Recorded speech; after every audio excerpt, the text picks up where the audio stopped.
19h50 en Côte d'Ivoire. Bonsoir à tous et bienvenue dans votre journal. On s'intéresse aux audiences du président de la République. Dans ce journal, il a reçu son homologue nigérien Mohamed Bazoum qui a entamé sa première visite en Côte d'Ivoire aujourd'hui. Au menu des échanges, les questions économiques, énergétiques et sécuritaires. Bientôt, une usine de transformation de cacao en Côte d'Ivoire. La société GB Cocoa, déjà installée sur 4 continents, dépose ses valises en terre d'ébène. La première pierre de l'usine a été posée aujourd'hui. C'est un rêve ivoirien qui se réalise. Et puis nous parlerons de basketball avec ce double triomphe d'Abidjan Basket Club. L'équipe des hommes, tout comme celle des dames, est championne nationale. Mohamed Bazoum, le président nigérien, a entamé aujourd'hui sa première visite en Côte d'Ivoire à l'invitation du président Alassane Ouattara. La rencontre des deux chefs d'État porte sur le renforcement des liens de coopération entre les deux pays, mais aussi sur les questions économiques, énergétiques et sécuritaires. Plusieurs accords de coopération ont été signés, selon les explications de Pierre Dipomela. Aéroport Félix Houphouët-Boigny, il est 15h30. Le président nigérien foule le sol ivoirien accueilli par le vice-président Mélié Tiemoko Koné et les membres du gouvernement, ainsi qu'une chaleureuse communauté nigérienne. Cette visite de 48 heures est la première du chef d'État nigérien, qui répond à l'invitation du président Alassane Ouattara. Reçu au palais de la présidence par son homologue ivoirien, les deux hommes ont eu un tête-à-tête avant de passer à la signature de plusieurs accords de coopération dans les domaines économiques, énergétiques, ainsi que les questions liées au développement rural. L'urgence sécuritaire dans la sous-région est aussi une préoccupation des deux chefs d'État. Le Niger et la Côte d'Ivoire sont tous deux membres de la Communauté économique des États d'Afrique de l'Ouest, CEDEAO, et de l'Union économique monétaire ouest-africaine, UEMOA, regroupant les pays ouest-africains utilisant le franc CFA. Et après la signature de ces accords, les deux chefs d'État ont animé un point de presse. Je vous propose de les écouter maintenant. Nous avons fait ensemble un tour d'horizon sur bien sûr la situation dans nos deux pays, mais également dans la sous-région et au plan international. Je dois dire que nous avons les mêmes préoccupations, la question de la sécurité, notamment la lutte contre le terrorisme, les questions bien sûr économiques et financières, avec le Covid, avec la guerre en Ukraine et bien sûr le contexte international dans son ensemble. Bien évidemment, nous sommes membres, tous les deux pays de l'Union monétaire ouest-africaine, ce qui nous permet d'avoir des coordinations très étroites, mais également de la CEDEAO et bien évidemment de l'Union africaine. La Côte d'Ivoire, dans nos cadres d'intégration que sont l'UEMOA d'abord et ensuite la CEDEAO, un pays très important. Et Monsieur le Président, nous sommes heureux de voir que la Côte d'Ivoire a pu se retrouver sur ses bases et jouer son rôle de locomotive de l'UEMOA et d'acteur important à la CEDEAO. Le président Ouattara est l'un des plus anciens maintenant et à ce titre quelqu'un de très averti qui nous donne les meilleurs conseils à l'occasion de nos rencontres et nous faisons toujours très attention à ce qu'il nous dit. Nous avons une communauté très importante qui vit ici depuis toujours et qui vit de façon confortable, qui mène des activités économiques importantes, une communauté dont la spécificité, c'est aussi d'être tournée vers le Niger, qui investit beaucoup au Niger. C'est vraiment le modèle de communauté à l'étranger que nous voulons promouvoir. La Côte d'Ivoire a toujours rêvé de transformer sur place son cacao. Ce rêve vient de se réaliser avec la pose ce jeudi de la première pierre d'une usine de cacao. L'usine de transformation de la société GB Cocoa, déjà installée sur 4 continents, dépose aussi valise en terre d'Eburnie, plus précisément dans la zone industrielle d'Akoupé-Zedi, P424. Elle sera fonctionnelle en 2024. Les explications de Nadia et de Mathurin Badé. Une usine construite sur une superficie de 6 hectares dans la zone industrielle d'Akoupé-Zedi, avec entre autres installations, des unités de stockage, de nettoyage, de concassage, de torréfaction et de broyage pour la production de beurre ou de poudre de cacao. C'est l'infrastructure industrielle qui sortira de terre d'ici 2024 à l'initiative du groupe JB Food, spécialisé dans la fabrication de produits issus de fèves de cacao. La Côte d'Ivoire est le premier producteur de cacao au monde. La Côte d'Ivoire est la main-d'œuvre qualifiée et la Côte d'Ivoire a les infrastructures aujourd'hui. Après le Covid, la demande a fortement augmenté. C'est pourquoi en fait, ils ont accéléré la stratégie pour venir ici en Côte d'Ivoire. Coût de ce projet, 39 milliards de francs CFA pour une capacité initiale de production de 50 000 tonnes par an. Une opportunité pour la société internationale déjà dans 4 pays du continent, mais aussi pour l'employabilité et l'industrialisation en Côte d'Ivoire.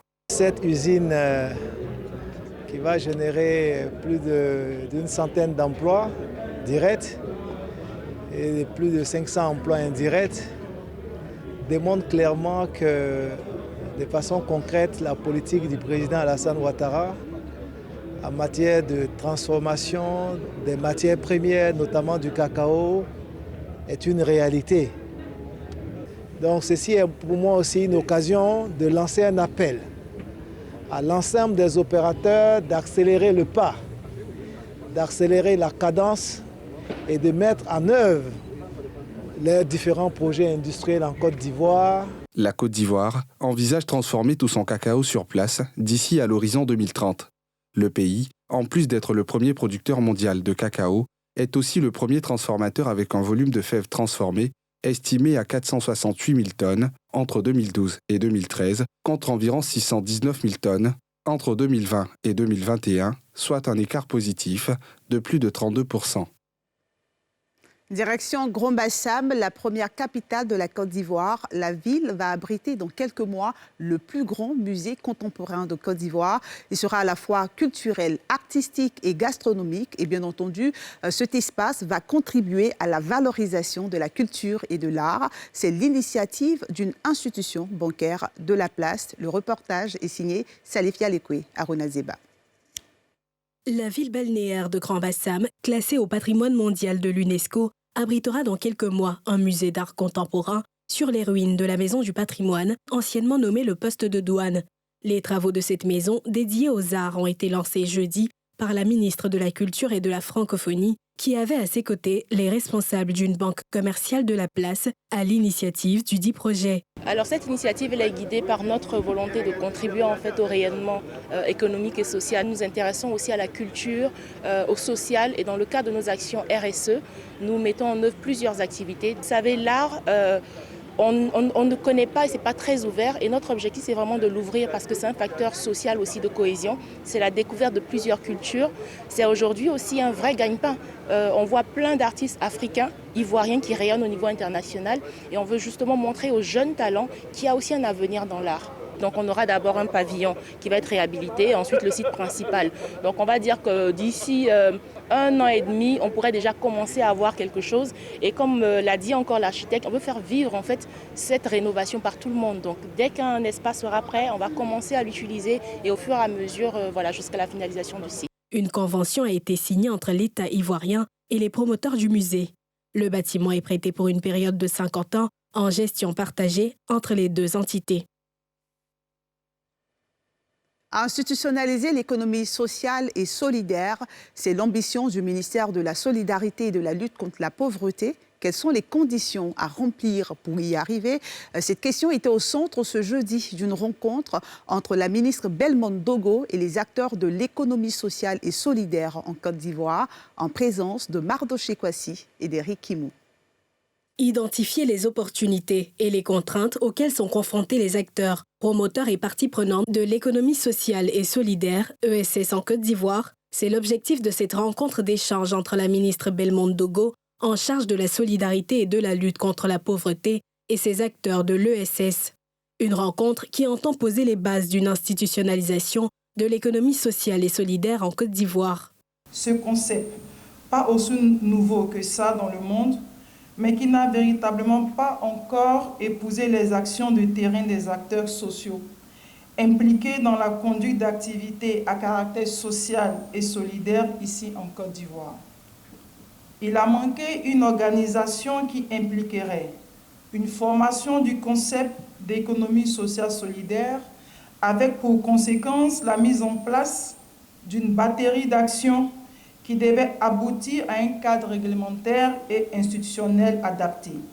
Plusieurs experts nationaux et internationaux ont pris part à cette rencontre de partage d'expériences et de propositions de textes qui vont bientôt régir l'économie sociale et numérique en Côte d'Ivoire. Une occasion également pour ces experts de s'accorder sur définition consensuelle de cette économie en terre ivoirienne. Le cadre réglementaire situe la situation ivoirienne dans le contexte international. Qu'on dise exactement quelle est la définition que nous adoptons en Côte d'Ivoire, parce que chaque pays a ses réalités. Au-delà de ça, qui sont les acteurs de l'ES en Côte d'Ivoire? Il faut les identifier. Ensuite, le mode d'accompagnement. L'économie sociale et solidaire regroupe l'ensemble des structures économiques dont le statut, l'organisation, le fonctionnement et l'activité sont basés sur les principes de la solidarité, de l'équité et de l'utilité sociale. Leurs activités ne visent pas l'enrichissement personnel, mais le partage et la solidarité pour une économie respectueuse de l'homme et de son environnement. Georges Monboy, l'un des meilleurs chorégraphes et metteurs en scène du continent africain, a décidé de transmettre son savoir au service des autres. Ce jeune Ivoirien multidimensionnel, directeur du Ballet national de Côte d'Ivoire, a créé un centre qui porte son nom, un joyau culturel pour la promotion des arts pluriels, notamment la danse, la chorégraphie et le cirque, qui est en construction. Les travaux avancent. Je vous propose une incursion dans cette perle culturelle avec nos reporters Thiemé Dondje et Aruna Zeba. Abidjan-Marcory. Sur la rue Fleming, le chantier de la future merveille culturelle ivoirienne, le centre Georges Monboy, Art Pluriel, un édifice en construction sur 1300 m² pour les acteurs de diverses générations de l'écosystème des arts ivoiriens du spectacle. Sur les lieux, les travaux sont à 90% bouclés. Au nombre des réalisations en attente, à l'entrée, la fresque murale, espace d'hommage aux hommes d'art de générations différentes. Dès qu'on rentre dans le centre, on sera heureux à chaque fois de poser comme ça nos yeux sur des images qui vont déjà nous donner l'atmosphère future qu'on va découvrir dans ce qui se passe ou se passera dans l'espace qui est devant nous. À quelques pas de là, la cafétéria qui jouxte l'une des salles de spectacle. Il y a un miroir là, on peut vraiment bouger dans ça. Et on peut vraiment aller dans ce qu'on appelle la danse, et tac, ou bien on peut aller avec ça. Vous voyez, c'est ça aussi le centre Monboy, c'est vraiment ce plaisir de danser sur un parquet pour amortir tout le choc du dos et on puisse vraiment apprendre de manière professionnelle notre métier de la danse, du cirque, du théâtre, de l'humour, de la lumière. Cap maintenant sur un autre studio, situé, lui, au premier niveau de l'édifice. On a un deuxième studio là-haut, le même studio que vous voyez en bas, avec les miroirs, le parquet, pareil. L'aile qui suit donne sur les vestiaires pour les acteurs, mais aussi la salle de 250 à 500 places assises et le cabaret dédié à abriter les costumes de scène dans le temple ivoirien d'art pluriel. L'élève part du zéro, il arrive comme une étoile, il brillera parmi les grands de ce monde. C'est mon souhait que le jeune d'Abobo, le jeune de Yopougon, le jeune de Koumassi, partout dans la Côte d'Ivoire, qu'il ait envie de danser, qu'il ait envie de faire du cirque, qu'il ait envie d'embrasser le métier de l'art, de la culture, il est la bienvenue. Ce projet culturel, assure son concepteur, bénéficie de l'appui du couple présidentiel. De quoi ragaillardir Georges Monboy pour le mener à terme. L'objectif, c'est aussi participer au développement du pays, accompagner le projet du PR, du président de la République, qui a vraiment mis, j'allais dire, un accent sur la culture, sur l'art. Et c'est pour ça que j'ai été animé, j'ai été encouragé pour arriver à construire ce lieu. L'inauguration du centre va être présidée par la première dame Dominique Ouattara, marraine du projet artistique, à ce jour, à plus de 90% du taux de réalisation. Et on parle maintenant de sport. En basketball, ce double triomphe d'Abidjan Basket Club. L'équipe des hommes, tout comme celle des dames, est championne nationale. Et on s'intéresse à Stéphane Konaté, capitaine de l'équipe nationale, un athlète qui a une longévité dans le milieu. Il a obtenu 17 titres de champion de Côte d'Ivoire avec son club Abidjan Basket Club. Stéphane Konaté, le légendaire. C'est un reportage signé Salif Yalekwe, Mathurin Badé et Eric Kimou. Stéphane Sornan Konaté, un an dans le milieu sportif ivoirien, une discipline, la balle au panier. Né le 23 août 1980 à Bouaké, dans le centre ivoirien, ce passionné de basketball fait ses premiers pas sur les parquets à 13 ans, dans le village de Korogo, au nord du pays. Un goût du sport qu'il tient de ses deux parents. Venant d'une famille sportive, du coup, le goût du sport déjà était déjà là à la naissance. Le conseil que je donnerais à cette jeune génération aujourd'hui, ne négligez pas les études. Si vous pouvez allier les deux, faites-le. Samedi 11 juin 2022, Stéphane Konaté est à quelques heures du match retour de la finale de cette saison. Le meilleur joueur de l'année a à nouveau un rôle majeur à jouer dans cet autre challenge de son club. Je suis un miroir en fait. Donc en tant que miroir, il faut que je montre de la sérénité, de la confiance, mais en même temps, il faut être humble. À beau travailler, si tu n'as pas une bonne hygiène de vie qui suit, ben, tous les efforts que tu vas consentir à travailler là seront vains. Pour relever ce énième défi, un soutien de taille dans sa préparation, son épouse. Par ailleurs, son kiné, qui est l'un des piliers de sa carrière. C'est essentiel quand tu veux vous accompagner un sportif de haut niveau, qui a des matchs très souvent avec une carrière qui est aussi longue que celle de Stéphane. Et puis moi-même, j'aime beaucoup le basket. J'ai grandi aussi dans le basket. Mon père a joué au basket à l'époque. Stéphane, c'est un joueur qui est facile et qui est très consciencieux. Direction Treichville, en compagnie de toute la famille, au Palais des Sports, l'antre du basketball ivoirien, où le capitaine retrouve ses coéquipiers.